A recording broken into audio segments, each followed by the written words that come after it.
presentado en los últimos días, es necesario que la comunidad haga lo correcto, pero a veces porque no se conoce, se hace lo incorrecto. Y empiezo.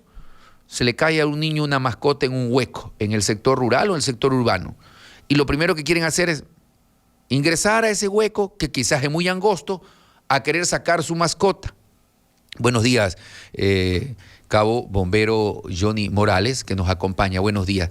¿Qué hacer frente a aquello? A ver, si a un niño se le cae, ¿usted cree que es correcto que se meta papá o el vecino a querer a un hueco que quizás falte oxígeno en la parte de abajo a sacar una mascota? ¿Qué hacer frente a ese tipo de emergencias? Muy buenos días. Muchas gracias por la invitación. Siempre estamos nosotros prestos y gustosos para dar todas las recomendaciones necesarias para evitar situaciones que después se lamenten.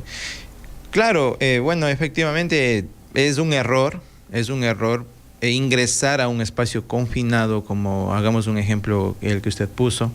Es un error tratar de improvisar situaciones o labores de rescate para las cuales las personas no están preparadas, y ahí es donde se complican las situaciones. El animalito tiene una resistencia más duradera que el ser humano. Eso creo que es el conocimiento pleno de todos. Entonces, el animalito, con estar 1 hora, 2 horas, hasta días ha pasado, dependiendo del lugar, si tiene cómo moverse o tiene la suficiente oxigenación para él puede soportar. Pero una persona con un atrapamiento o un síndrome de aplastamiento o por algún golpe, nosotros necesitamos un oxígeno aún más, que esté más libre, se puede decir así, y limpio.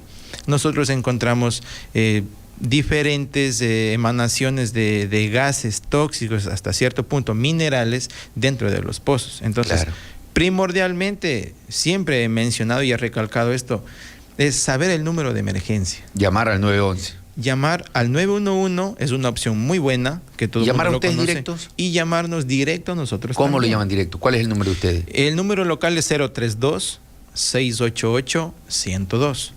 ¿Puedo marcar 102 directo o no? Si marca 102 directo, se redirige al 911. Ah, se redirige. Se redirige. Entonces, 688-102 hay que llamar. Exactamente. Otro de los problemas que se presentan en el campo y principalmente en esta época es las mordeduras de serpiente. ¿Qué es lo que se debe hacer hasta que me llegue la ayuda? Primordialmente, desmentir los tabú que existen, que se conoce mucho, que tienen que cortar en justamente donde se originó la picadura, se le mordió, perdón, cortar, succionar, situaciones que no son reales. Las pueden hacer, pero lo único que se va a hacer, se va a complicar la situación de esa persona. En lo que es atención prehospitalaria, el primordial lema nuestro es no complicar la situación que ya tiene ese paciente. Al evidenciar una mordedura de serpiente, lo único que podemos nosotros aplicar es un torniquete. Si es por el pie, un torniquete sobre la mordedura 10 centímetros. Más arriba. Lo único que estamos haciendo con esto es evitar que la circulación se acelere. Porque tomemos en cuenta, si usted a cualquier persona le muerde una serpiente, se van a asustar, van a querer correr, van a querer caminar a pedir ayuda, y ahí es donde que la circulación va a ser más acelerada, y ahí es donde que el veneno va a circular más rápido por todo el cuerpo. El torniquete en tiempos anteriores estaba prohibido para este tipo de situaciones, pero tomemos en cuenta que las actualizaciones de atención prehospitalaria se actualizan y varían, donde que se sitúan en lo que es mejor para la víctima. Entonces, con un torniquete no tan apretado, eso sí puede ser hasta improvisado, porque la gente civil no es que dispone de un torniquete, claro, pero sí se puede improvisar con una correa, con una camiseta, con una cuerda, efectivamente. Y inmediatamente también llamar a quienes saben, pero un torniquete es lo primero que hay que hacer. Es lo primordial que hay que hacer. Bien, en esta época las crecientes de los ríos son inesperadas. Y el pasado fin de semana un vehículo, una volqueta se quedó en medio río cuando la creciente le cogió. Luego unos niños, tenemos los videos breves de los niños, ubíquelo ahí en pantalla, que eran creo que 5:30, 6 de la tarde, no sé. 6 de la tarde. 6 de la tarde aproximadamente, porque ya se ve el ocaso del sol. Pero se habían quedado al otro lado, en una isla, en medio río. ¿Cómo fue lo que ocurrió de los niños? Por versiones de ellos, porque nosotros montamos también, aparte de tácticas y estrategias de trabajo, nosotros también realizamos labores de qué tipo de emociones tuvieron las personas o tienen. Y exploramos esta situación y les damos ese apoyo psicológico, ese apoyo emocional. Por versiones de los mismos jóvenes mencionaron que estaban haciendo una pequeña reunión, un asado, pero el error fue irse a la mitad del río. Había un islote ahí. Exactamente. Entonces, cuando el nivel del río comenzó a elevarse, fue demasiado tarde para querer salir. ¿Por qué? Porque se encontraban casi en la mitad del río. Ya. Una recomendación ahí sería, si se va a hacer este tipo de situaciones en el río y tomando en cuenta, debemos tomar mucho en cuenta la situación meteorológica. No puede llover acá, pero puede estar lloviendo en la parte montañosa. Claro. Y eso complica. Baja la creciente. Exactamente. Y la creciente, en cuestión de un intervalo de 5 a 10 minutos, Subió. Incrementa el triple de su volumen. El caudal de los ríos. El caudal del río. Y tomemos en cuenta ¿Cuántos que jóvenes estaban ahí? aproximadamente 5. ¿Esto fue donde, en el sector del Moral? Esto fue en el sector del Moral, exactamente. Los jóvenes se fueron a medio río a hacer una pequeña comida. Un asado un ahí. asado, ¿sí? exactamente. La creciente, ya no pudieron salir. Ya no, ¿Qué hicieron ustedes ahí? Nosotros, primero que nada, a esa hora no había energía eléctrica. Por tal motivo no se habían podido comunicar directo con nosotros. Eso es un factor que disminuye nuestro tiempo de respuesta. Se acercaron hasta la institución a mencionar que estaba suscitando este evento. Posterior, nosotros nos acercamos hacia allá. Y recalcar, por suerte alguien los vio entonces. Sí, recalcar y aclarar a las personas que nosotros no improvisamos. Nosotros no aplicamos el conocimiento empírico en estas situaciones, porque está en riesgo la vida de las personas. Ustedes también. Nosotros tenemos una preparación suficiente para poder abarcar cualquier tipo de situación, pero no tampoco podemos tomar decisiones precipitadas, o porque la ciudadanía, por su desesperación, dice, láncense o hagan esto. ¿No está en riesgo la vida de ustedes? Apreciamos mucho la ayuda que nos quieren prestar, pero lo que se les pide de manera muy, muy encarecida es no entorpecer nuestro trabajo, porque si habían 5 personas en riesgo, al querer ingresar más personas al río que yo les voy a sacar, que les voy a rescatar, se convierte en una víctima más. Claro. Y lo que nosotros al momento de llegar, nosotros hacemos una evaluación primaria. Dentro de la evaluación primaria designamos a un oficial de seguridad. ¿Qué hace el oficial de seguridad? Verifica que el personal que va a trabajar vaya con todo lo necesario y que las personas que están en este evento, primordialmente las personas que están mirando, observando, estén a salvo para que no se conviertan en una víctima más. De ahí montamos las tácticas y estrategias pasando con cuerda. Un bombero pasó con cuerda hacia donde estaban los jóvenes. Hacia ese islote que ya estaba en medio del río también ya. Exactamente. Para nosotros poder estabilizar 2 puntos de anclaje, pero 2 puntos de anclaje movibles. ¿En qué sentido? 2 puntos de anclaje humanos. O sea. Humanos, exactamente. A un lado, la ayuda de la ciudadanía, y muy agradecido por eso, siempre se agradece a la ciudadanía cuando colabora de la mejor manera. De un lado era un compañero nuestro con más ciudadanos sosteniendo la cuerda. Y el otro lado solo un bombero. Y el otro lado fue un bombero. Sí. No podíamos él solito para que 5 pasen por ese cabo. El riesgo es latente. Toda la vida el riesgo va a ser latente.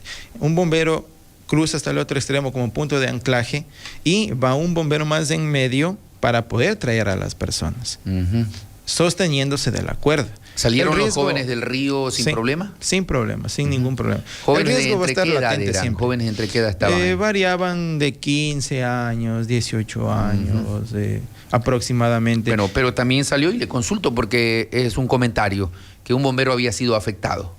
Sí, son situaciones que pasan, pero lo importante es que nosotros sabemos lidiar con estas situaciones. Nuestra vida siempre está en riesgo, el riesgo es latente, nosotros evaluamos peligros los mismos que reflejan riesgos. Nosotros manejamos una matriz de riesgos, tanto físicos, mecánicos, ergonómicos, psicosociales.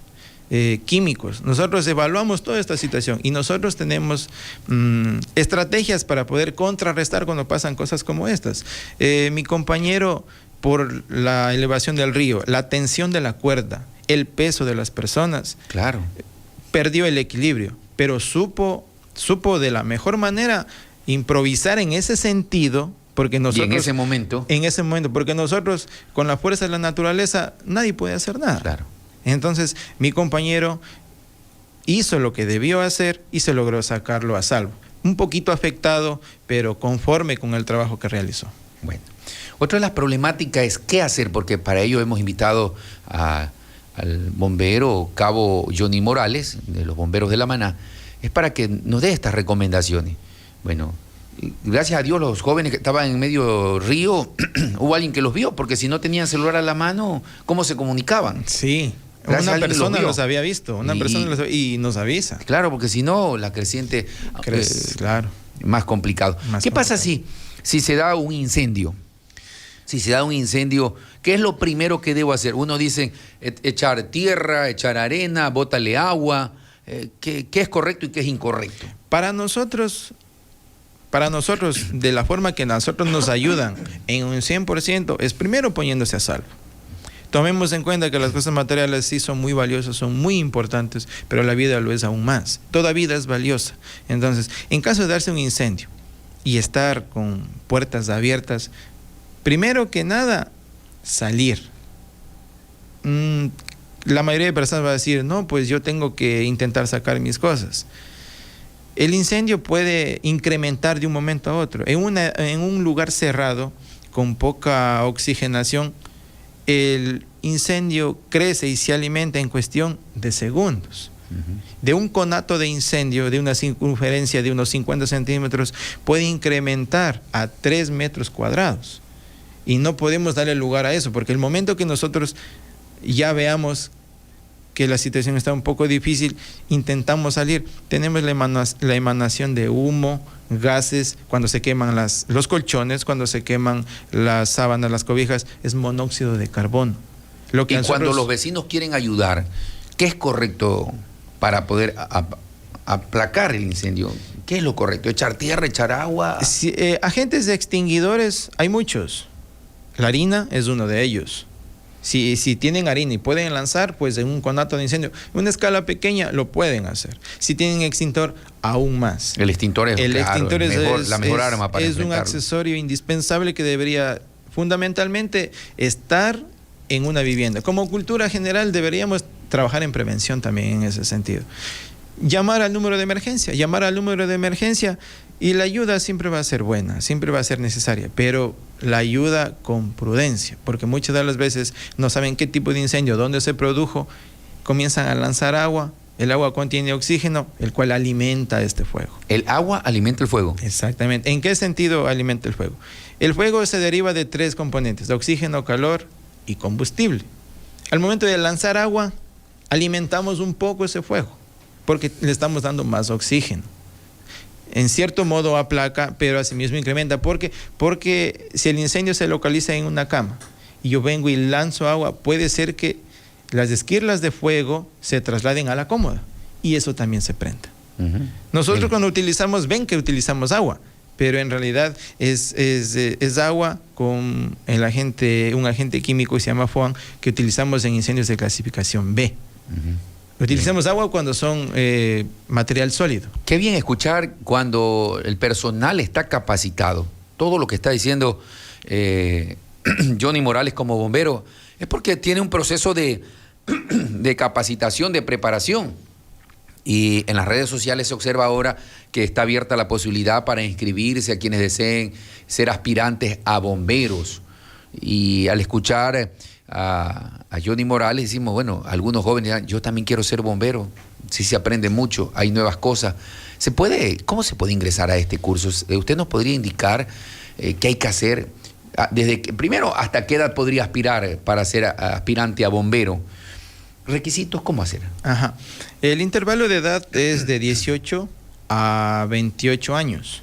Pero ahí hay una pequeña diferencia y un detalle que hay que aclarar. De 18 a 22 años, 11 meses, con el título de bachiller. La licencia de conducir es un tanto opcional hasta los 21 años. De 23 años hasta los 28 años, 11 meses, ya debe tener un título de tercer nivel. Con título. Una tecnología, algo que tenga... Cualquier título. Algo que sea referente a la carrera nuestra. Gestión de riesgos, tecnología en operaciones de rescate, ingeniería industrial. Algo que vaya similar a la Imagínate, carrera. Un ingeniero mecánico les puede servir para tantos vehículos que tienen ahí. Excelente, nos queda muy bien. Claro. Nosotros buscamos ¿Y cómo hacer para poder profesionalizar ingresar? Porque una cosa, no es trabajo que te están dando, es hacer una capacitación como aspirante a bombero. Exactamente. ¿Y que ahí tienen un banco de elegibles luego?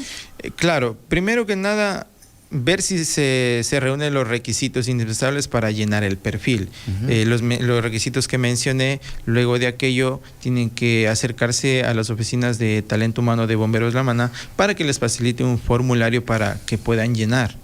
Posterior a aquello, reunir el resto de documentación. Uno de los primordiales es descargar en la página de las Fuerzas Armadas, Policía Nacional también, a ver si no hay un proceso de baja de pronto de alguna entidad.